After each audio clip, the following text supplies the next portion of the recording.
Alain Juppé revient sur le devant de la scène médiatique.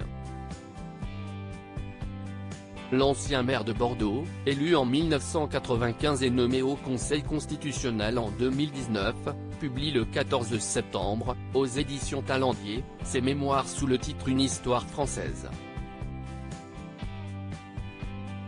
Retiré de la vie politique depuis 2019 et sa nomination au Conseil constitutionnel, le septuagénaire révèle 40 ans de vie publique et de combats électoraux.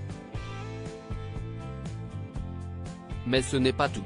L'intime s'invite aussi, sans étalage, dans cet ouvrage. Les lecteurs découvriront un Juppé plus intime qui parvient à fendre l'armure.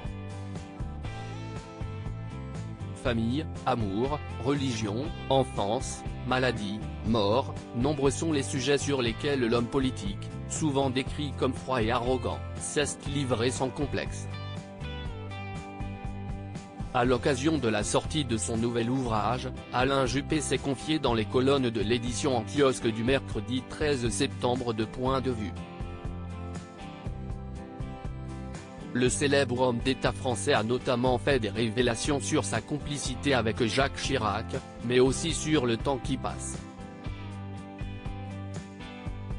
À 78 ans, Alain Juppé ressent les effets de la vieillesse sur son corps.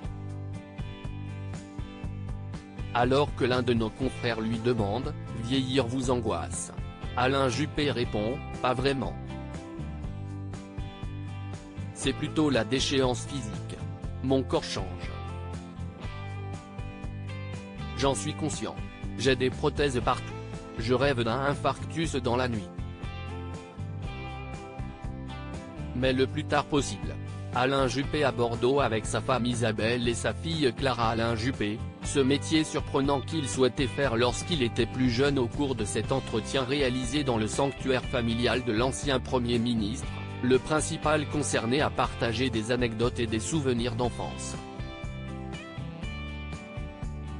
A commencer par le métier qu'il rêvait de faire lorsqu'il était un tout jeune garçon.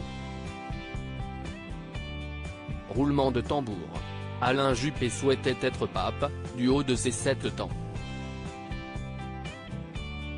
Ma mère me rêvait en médecine au CHU de Bordeaux. Moi, vers 7 ans, j'aspirais à plus haut encore. Je voulais le trône de Saint-Pierre. Rire. J'étais ambitieux et fasciné par les intrigues du Vatican, a-t-il confié à nos confrères de Point de vue. Cette ambition a vite disparu au profit d'une carrière politique. Je vous rassure, cela m'a passé très vite. D'autant qu'aujourd'hui, paraphrasant Jean d'Ormesson, je me considère un catholique agnostique, a-t-il expliqué. Crédit photo, Stéphane Le Mouton.